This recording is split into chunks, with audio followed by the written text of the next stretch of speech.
Hello YouTube, it's Lion here with Hobbies of Man once again, and today we are doing another manga review. Today we're going to continue off where we left with One Piece Water 7. I'm going to finish up the review for the second half of the saga, and then I'll have another video out today, which is going to be first impressions of Ayashimon, which is the new Shonen Jump series. I'll have both of these out later today. I just have been busy, so I don't have time to kind of have these come out at my usually scheduled times. So yeah, let's get into it. I don't really need to talk about Eiichiro Oda and what genre and what kind of demographic and stuff One Piece is. So let's just continue where we left off last time.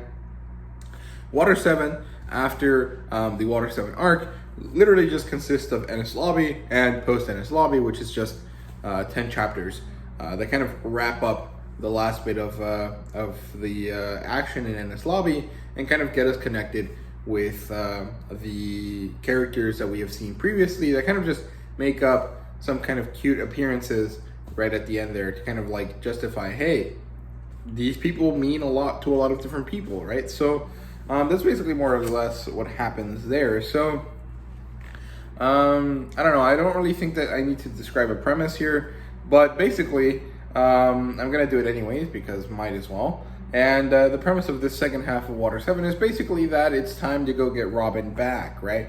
At the end of Water 7, it was understood that Robin was trying to protect her friends from this Buster Call, which is a kind of like crazy powerful attack that the world government kind of does on people that they deem too dangerous, right? So she's trying to kind of leave them behind in order to save them, but Luffy and crew don't give a fuck.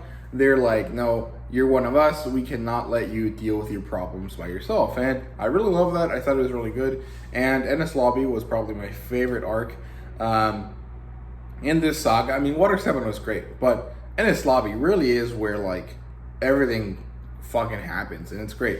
So yeah, let's get into it. The plot line here is so good.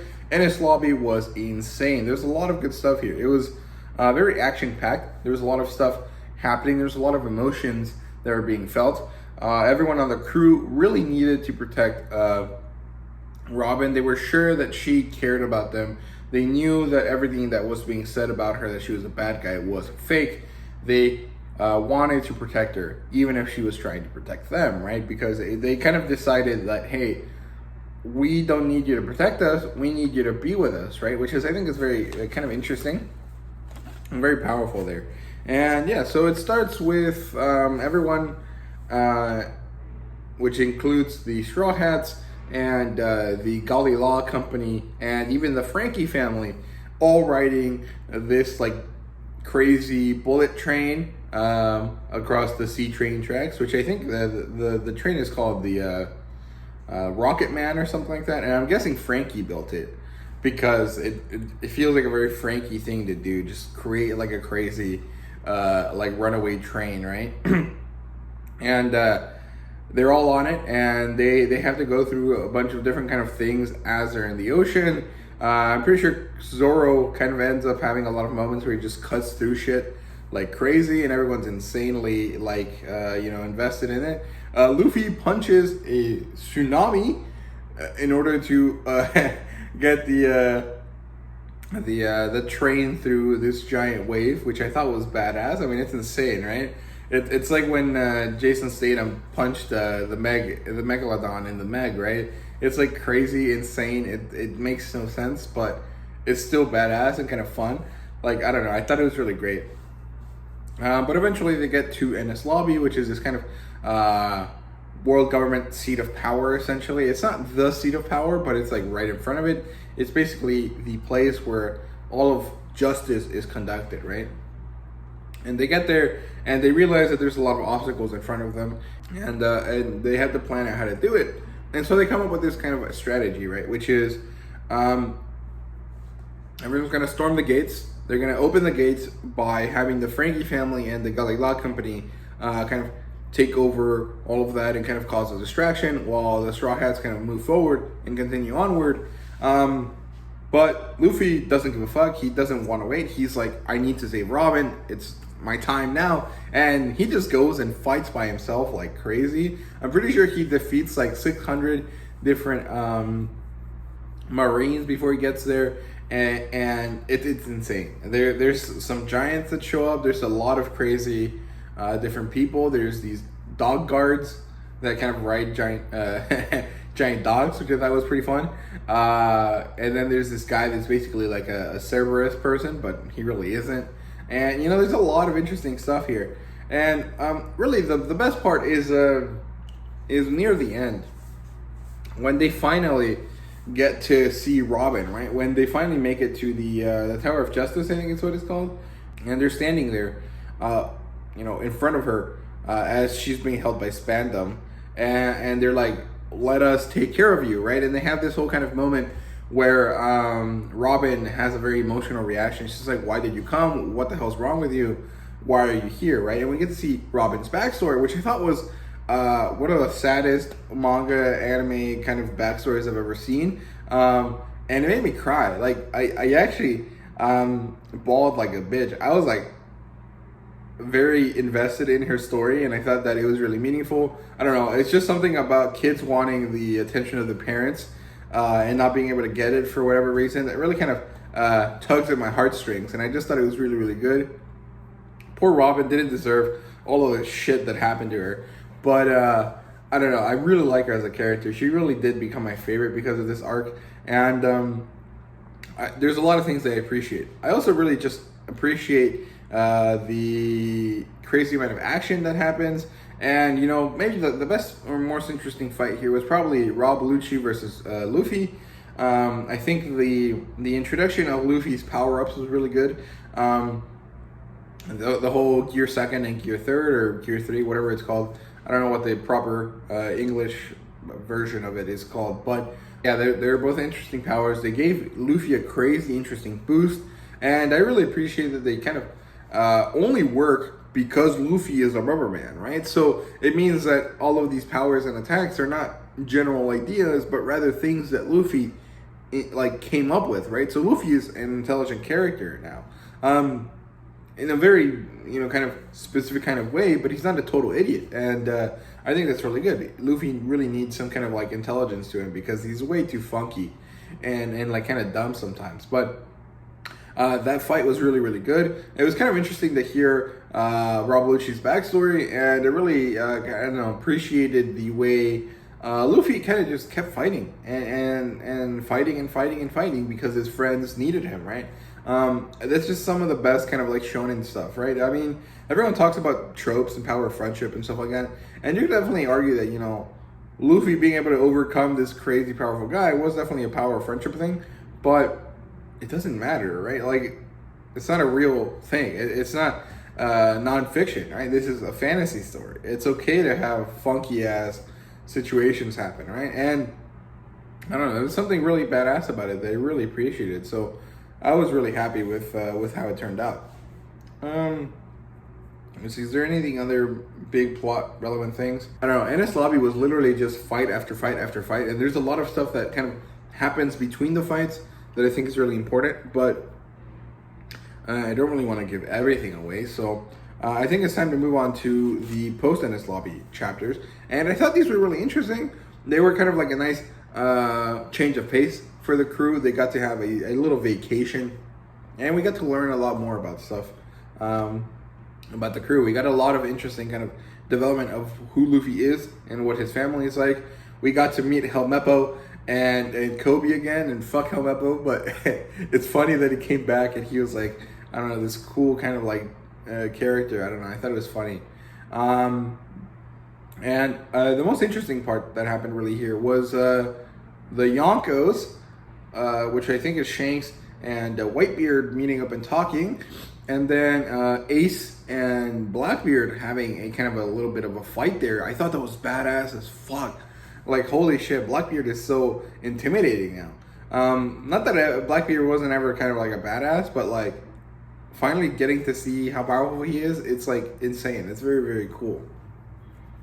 So yeah, I think that's it for for the plot line here. Sorry, so let's get into the characters. Honestly, very amazing work here. Like I said, Robin's backstory was insanely powerful. I really just bawled out my eyes during it. It was like, I don't know, 8 chapters, and each of those 8 chapters ended with me kind of like trying to relax and trying not to cry, because I was like, no, bro, I gotta keep reading. I can't like ball out right now. Like I can't cry like crazy right now. But I don't know. I thought it was really good.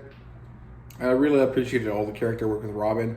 I appreciated the character work with Usopp as well. Usopp is by no means my favorite character. I don't really like him all that much. I think his comedy bits are basically very rehashed and very kind of lame. They're good like the first couple times, but him continuously being a coward, while logical and kind of makes sense, he's a very average person in a kind of crew full of crazy maniacs. His whole cowardness shtick is not great. I don't know. I didn't really appreciate it, and I really appreciate this arc because it kind of pulled up a lot of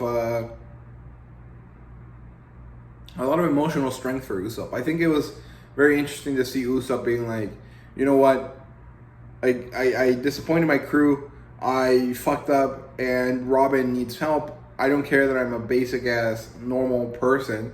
I have to go and help her and kind of do what I can to to save her, right? And I also really appreciate that, he's still a coward, but he was trying his hardest, and that he used the skills that he has, his ability to lie and make friends very easily, to his advantage, right? And the fact that the previous experiences helped him kind of develop strategies and connections and power that no one else in the crew had, that he didn't even think he had. It is very, very powerful. I really like that a lot. I thought Usopp becoming friends with those giants was really fun, and I thought the Saga King thing was kind of dumb, when it first started happening. But I actually ended up liking Saga King quite a bit by the end of it. I thought that it was an interesting way of showing Usopp in a different light, because he couldn't act like himself, right? So I thought it was interesting. I really appreciated that. I thought it was good. I'm not a Usopp fan yet, but I do think that it's pretty nice, and it worked really nice for him. Other than that, I really enjoyed some of the character work with Frankie and Nami. I really appreciate getting to know more about Frankie and kind of his powers and how it works and stuff, and just his appreciation for the Straw Hats because they care about their friends. I thought it was really cool. I actually really liked Nami a lot this time, because I feel like she kind of came back and did something. I feel like after Arlong Park and some of the early stuff on the Grand Line, where Nami was really important because she was a navigator, she kind of fell to the wayside. We got to see a little bit of her kind of getting stronger using her climate baton, but now that her climate baton is kind of fixed and like powerful, she's able to do a lot more work than she was before. And maybe she's not as strong as the big three or whatever, Sanji and Zoro and Luffy, but she can hold her own and she can fight her own battles and kind of win. So I really appreciate that. I thought it was really good.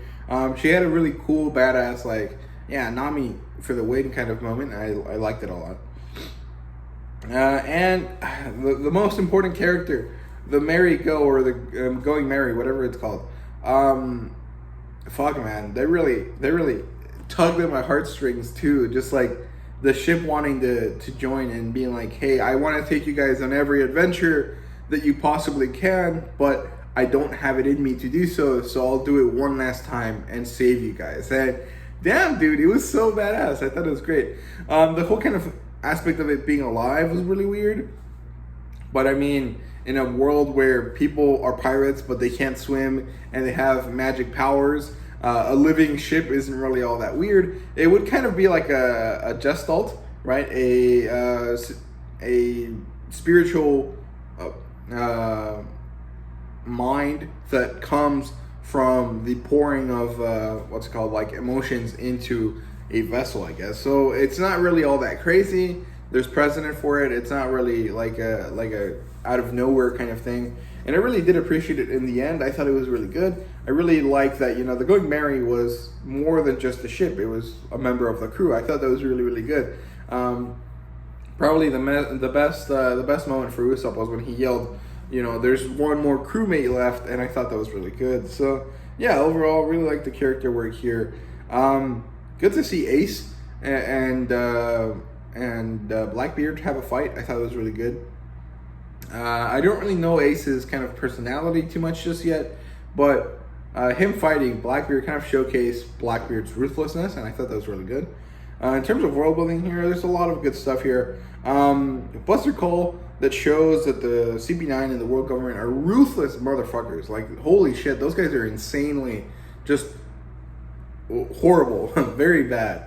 And the whole backstory of Robin kind of developing the O'Hara situation and developing the idea of poneglyphs and the 100-year void and all of this kind of like crazy stuff that, you know, Robin wants to figure out was really good. I liked it a lot. I thought that it's interesting because maybe the One Piece is connected to this 100-year void, and maybe we get to learn why that is and where, you know, devil fruits come from and stuff like that. I think there's a lot of stuff there that is really meaningful, that could really kind of show a lot of development later on. Sorry. And the whole thing with Luffy's family was really interesting. Like, so not everyone that has a D in their name is related to Luffy, but 3 other people at least are related to Luffy. Ace, Garp,